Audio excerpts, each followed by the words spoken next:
वही खिलजी जिसने हमारे सोमनाथ मंदिर को दिल्ली के अंदर रास्तों के ऊपर कुचलने के लिए छोड़ दिया था, वही खिलजी जिसे भांड बॉलीवुड वालों ने मोहब्बत की निशानी एक जंग कहकर आपको दिखाया था, आपके सामने परोसा था। लेकिन अलाउद्दीन खिलजी के लिए आज भी हमारे देश में कई लोगों के मन के अंदर सहानुभूति का एक कदम बढ़ता है, और इसी को दिखाने के लिए आपके सामने इतिहास के कुछ कच्चे चिट्टे खोलना मेरा कर्तव्य था।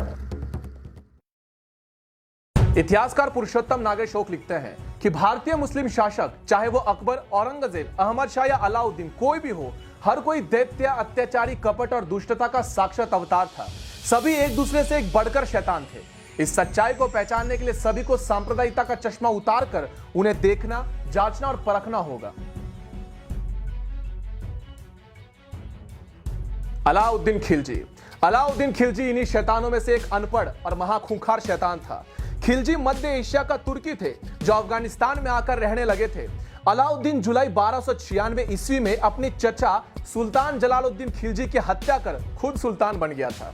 मृत सुल्तान के अमीरी और मालिकों को अपनी ओर मिलाने के लिए उसने हिंदुओं, बौद्धों और जैनों के घरों से लूटे गए संपत्ति और स्त्रियों को उनमें बांटकर उन्हें अपनी ओर मिलाना आरंभ कर दिया था। तारीखे फिरोज शाही में बर्नी ने लिखा है, 1296 ईस्वी के अंत में अलाउद्दीन ने एक बड़ी सेना लेकर बड़ी शान और शौकत व तड़क भड़क के साथ दिल्ली में प्रवेश किया था। वो कुश्के लाल यानी कि लाल कोट यानी कि आज का दिल्ली का लाल किला की ओर बढ़ा, और जहां उसने निवास किया था, कब किया था? 1296 में। जी हां, आप ठीक समझ रहे हैं। बर्नी ने उसी लाल किला की बात लिखी है जिसे फर्जी वामपंथी इतिहासकार शाहजहां द्वारा बनाया गया घोषित कर डालते हैं, जबकि इतिहासकार पुरुषोत्तम नागेश ओक के अनुसार यह कम से कम शाहजहां से 1200 वर्ष पूर्व निर्मित होना चाहिए, क्योंकि अकबरनामा तथा अग्नि पुराण दोनों यह स्वीकार करते हैं कि राजपूतों की तोमर जाति के हिंदू राजा अनंगपाल तोमर ने 376 ईस्वी में एक भव्य और आलीशान दिल्ली का निर्माण किया था, और इसी दिल्ली के अंदर आपको यह लाल किला मिल जाता है।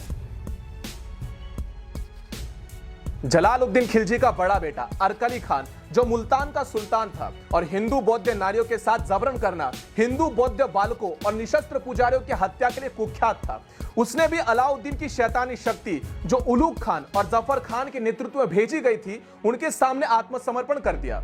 अलाउद्दीन ने भी उनके यथोचित आदर सम्मान देने का वचन दिया था।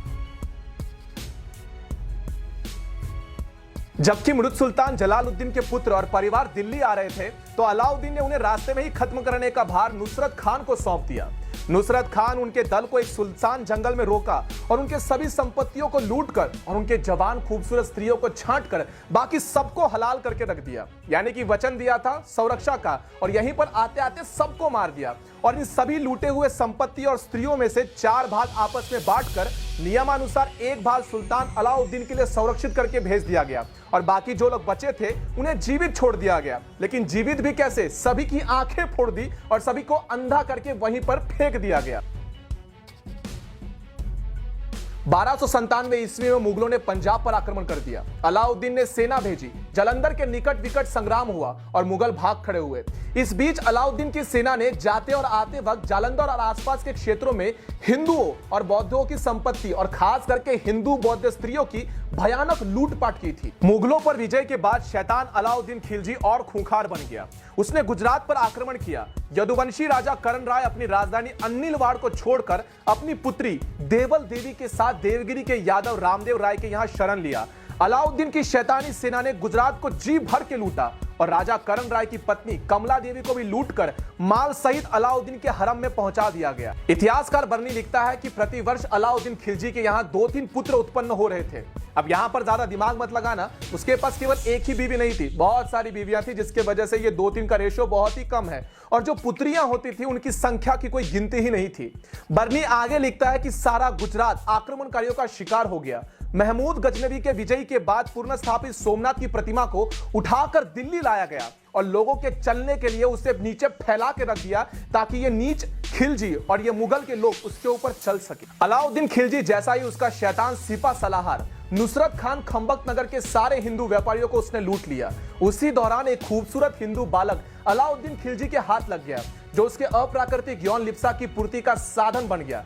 आसान भाषा में कहूं, गे था बे। पुरुषोत्तम नागेशोक लिखते हैं कि पवित्र हिंदुत्व के नियंत्रण से छूटकर नए धर्म परिवर्तन की अतिरिक्त भयंकरता और जोश के साथ इतिहास में वो बालक कुख्यात मलिक काफूर के नाम से जाना जाता है, क्योंकि जल्द ही वो भी जंगली मुस्लिम निटोरा के रूप में विकसित हो गया और जो हमें पाषाण युग के आदि मानव का स्मरण दिलाता है। इसी बीच लूट के माल के बंटवारे के लिए कुछ गुट आपस में उलझ पड़े और नुसरत खान से बगावत कर दिया, जिसमें नुसरत खान का एक भाई भी मारा गया। अलाउद्दीन खिलजी को जब इस बात की जानकारी मिली तो उसने आदेश दिया कि हत्यारों की पत्नियों की बेइज्जती करके उनके साथ भयंकर दुर्व्यवहार किया जाए। तदुपरांत उन लोगों को दर दर भटकने वाली वैश्या बनने के लिए दुष्ट पुरुषों को सौंप दिया जाए। उसने बच्चों को उनके माताओं के सर के ऊपर रखकर कटवा दिया। इस प्रकार का अपमान और इस प्रकार का घिनौना कृत्य किसी भी मजहब के अंदर या किसी भी धर्म के अंदर आज तक नहीं किया गया था, जो अलाउद्दीन खिलजी ने बेखौफ कर दिया था। अलाउद्दीन खिलजी ने अब पर्वतीय गढ़ रणथंबोर को चकनाचूर करने की ठानी। वीर पृथ्वीराज चौहान के वंशज हमीर देव इसके शासक थे। दो शैतान उलूग खान और नुसरत खान ने इस गढ़ को घेर लिया। 1299-1301 यानी कि 2 वर्ष तक घेरा रखा। मिट्टी का ढेर बनाने के लिए जब एक दिन नुसरत खान दुर्ग की दीवार के समीप आया, तब हिंदू सैनिकों ने दुर्ग से विशाल चट्टान लुढ़काकर उसका काम वहीं पर तमाम कर दिया। अलाउद्दीन खिलजी ने 1306 ईस्वी में दक्षिण को लूटने के लिए अपना गुलाम मलिक काफूर के नेतृत्व में सैनिक अभियान भेजा। बहाना यह बनाया गया कि देवगिरी के यादव राजा रामदेव राय ने वार्षिक नजराना नहीं भेजा है। मलिक काफूर ने देवगिरी यानी कि अब के संभाजी नगर को घेर कर ध्वस्त कर दिया और गुजरात के शरणार्थी यादव राजा करण राय की पुत्री देवल देवी को अलाउद्दीन के पुत्र खिज्र खान के हरम में भेज दिया गया। फिर उसने पूरे महाराष्ट्र को रौंद दिया। अनेक मंदिर मस्जिदों में बदल गई। 1309 ईस्वी में मलिक काफूर ने आंध्र की राजधानी वारंगल के शासक नरपति का दमन कर पूरे वारंगल लूट खसोट लिया। 1310 ईस्वी में इसने बल्लाल राजा की राजधानी द्वार समुद्र पर आक्रमण किया और नष्ट कर दिया।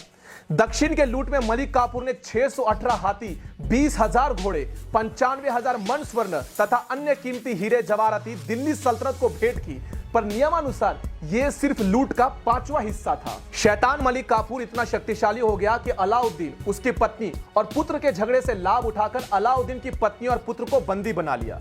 उसके बढ़ते शक्ति से ईर्ष्यालु अन्य दरबारियों ने षड्यंत्र करके उसे मौत के घाट उतार दिया, यानी कि मलिक काफूर मर गया। अब बारी है इस खिलजी की। एक तरफ गुजरात के मुस्लिम सेना नायक ने खुली बगावत कर दी।